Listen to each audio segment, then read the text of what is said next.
This is a journey to $1 million. Will I get it or not? I don't really know, but I am sick. That one thing is certain for sure. Don't worry though, we are gonna get this video out and I'm gonna document exactly what happened this week, what I'm doing to make money, and the failures as well. Hit subscribe, we do this every single week. You are not gonna regret it, hopefully. You might. I don't know. No guarantees. Disclaimer. For those of you only interested in the final numbers, I'll leave a timestamp in the description so you can go ahead and skip everything. Don't worry about how to make money, how to invest, and all those good things. It doesn't matter. Just skip ahead. I respect it. I don't. We ended last week with $249,000, and I'm going to start this week off with the positive. This one thing made me $6,000 in 1 week without actually lifting a finger. I know it sounds too good to be true, but I'm talking about investing. My portfolio now is up to $255,000. That means from last week to this week, this one thing alone made me $6,000. If you look at the 1 month return, I made $8,000 in one single month from the stock market alone. That is more monthly earnings than most jobs out there. It equates to $96,000, nearly 100 grand. A lot of people think stock market investing is risky because what happens if the companies go bankrupt? What if I invest in Microsoft, but for some reason Bill Gates has a huge scandal and Microsoft stock tanks? Maybe that's not a good example because Bill Gates is not even at Microsoft anymore, but you get the point. But this is why I primarily invest in ETFs. Let me show you. An ETF or exchange traded fund tracks a basket of companies. Let's look at this ETF VFV. I've invested almost $70,000 in this, and these $70,000 are not invested in one company, rather 500 companies, because VFV tracks the S&P 500. This is an index in the United States of America that tracks the 500 biggest companies in the country. It includes companies in the information technology sector, in the financial sector, in the utilities sector, in the consumer goods sector. So that means my money is extremely diversified.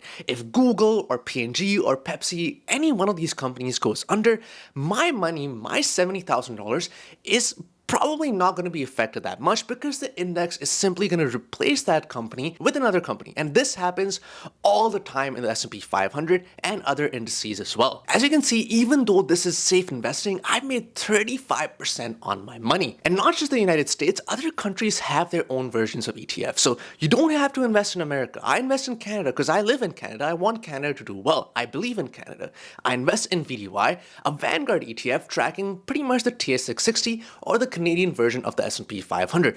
As you can see, almost $40,000 invested. The returns are absolutely solid as well. And I also invest in the NASDAQ 100. I also invest in an ETF, HUGEEEE, that tracks the broader market along with the US and Canadian market. And the returns for all of these ETFs have been incredible because that is how you partake in profit-making businesses. If you attach yourself to these companies making a lot of money, you as a shareholder are also going to benefit. You've taken the risk element away by not investing in individual companies, but at the same time, you can partake in these bull markets. If next week though, the stock market crashed, I still would not panic and hold for this one reason and my favorite word of all time, dividends. Dividends are just profit payments companies pay to shareholders as an incentive to keep on holding the stock. For example, Pepsi pays dividend, Google pays dividend, Microsoft also pays dividend. And as you guessed it, I invest in dividend paying ETFs. Let's look at VDY again.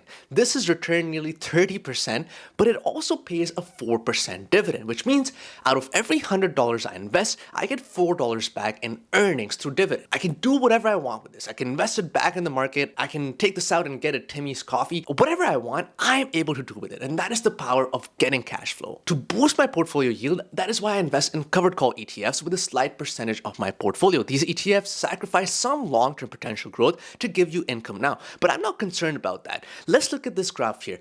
I earn nearly $7,500, $7,500 from this portfolio, $600 every single month on average for doing nothing. And a large part of this is because of covered call ETFs. They do sacrifice long-term potential growth and might underperform the S&P 500 or the NASDAQ 100. But at the same time, seeing this number go up every single month, every single year, keeps me motivated to invest. Some ETFs that paid me $50 now pay me $100, sometimes even $120. I just want to keep on increasing this income while still partaking in the growth as well. I want to balance this, and that is going to be my approach for pretty much this year and the years going forward. Investing is great, and it is a slow long-term process. The second part of this puzzle is finding more money to invest in the first place. And that is why I did this one thing that's going to pay me $60 for only 60 minutes of effort, something that I've done to make thousands of dollars before from the comfort of my bed. Well, usually my desk, but I can also technically do these things on my bed. And that is user research. I've used the simple fact that companies always want to make more money to make money myself. I know it sounds confusing, but let me break it down for you. Companies want to sell more. If you're a shoe manufacturer, you want to sell more shoes. If you make more bricks, you want to sell more bricks. Whatever it is, you want to sell more. You want to keep improving your products. And this is where I come in.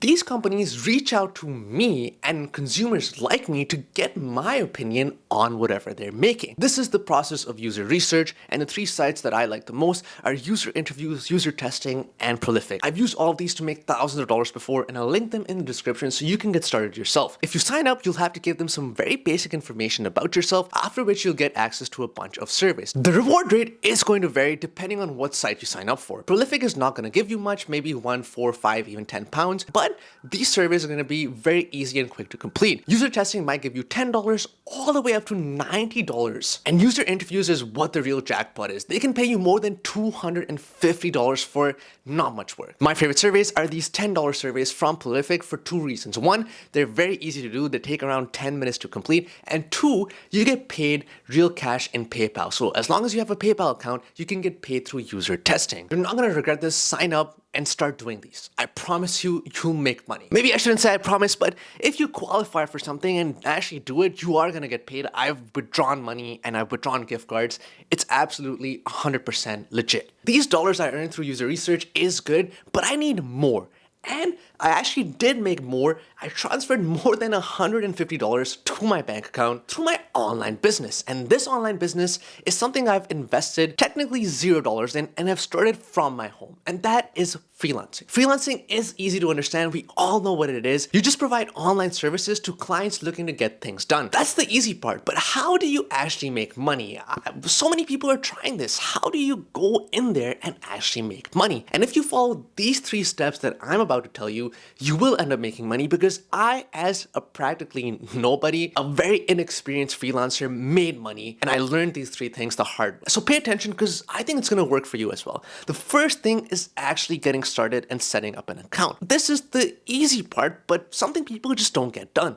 Get an email, go on Fiverr, go on Upwork, make an account, register your information, and set up a service. If you don't know what to sell, I link things in the description. This is a research done by Upwork.com, who found the top skills for beginner freelancers. This is not me saying this. This is Upwork.com, one of the biggest freelancing websites out there. Once you have this skill, I'm going to make it even easier for you. You don't even need to be original. Just take whatever you're selling, go to the top earning freelancers, the most successful freelancers in your field, and just take what they're doing. I know it sounds bad, but I'm just trying to take out this fear of getting started out from you. So just copy them for now, make a thumbnail in Canva or a free software, and put up a gig. That is it. You don't need to worry about actually selling anything. Just make a gig. 90% of people don't do this first step out of fear of rejection or failure, but that is okay. We'll worry about that later as long as you get started. Now that that's done, if you follow the second step, you'll actually end up getting orders. And the second step is pricing low. I'm going to use myself as an example here. When I started, I sold at $5.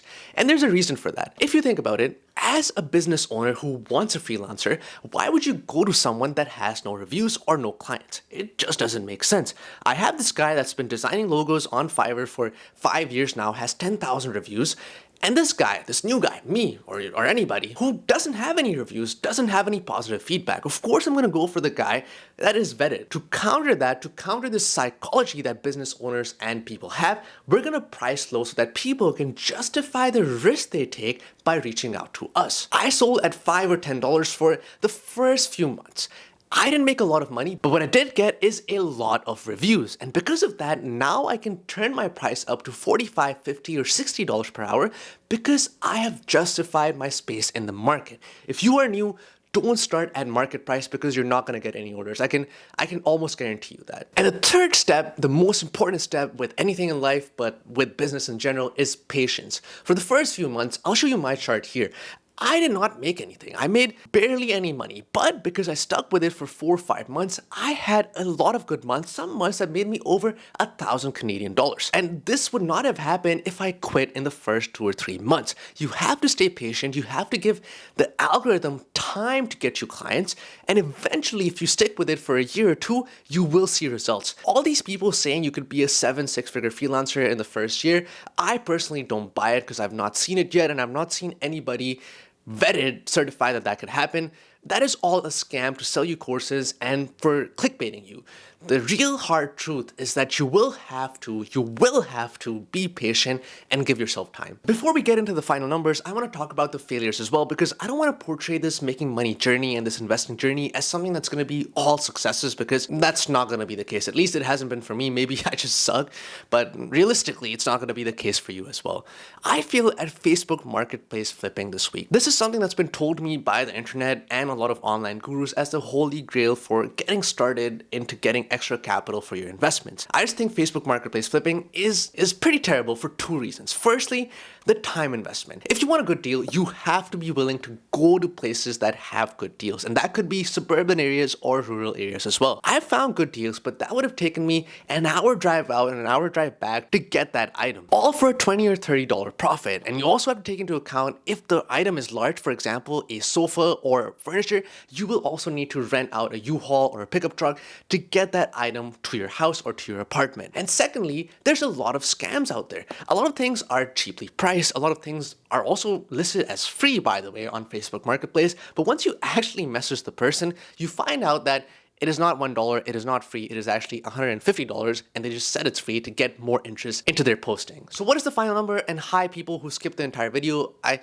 don't do that next time. Maybe try watching something, please. It would make me really happy, and maybe like the video as well if you're here, because, you know, it's a good video, I think. We are now at $255,000, an incredible $6,000 gain from last week. Of course, it is not realistic to expect this portfolio and this number to keep on going 6K every single week, but these weeks are common because we've stayed consistent with investing and consistent with making more money to pour into the stock market to watch it grow. And next week, we're going to continue this. We're going to try to make more money, try to see how we can be better with our investments, and push this number even further. I have a few tricks up my sleeve. I don't know if they're going to be successful or not, but I think we're going to accelerate this in the coming weeks. As always, do not forget to like and subscribe if you enjoyed this video. We do this every single week. My goal is to document a realistic journey to wealth. No scams, no Discord communities to sell, no courses, no look at me, I have so much money, and if you give me your money, I'll make you money. None of that. Just an honest, realistic journey to wealth. I'll see you next week.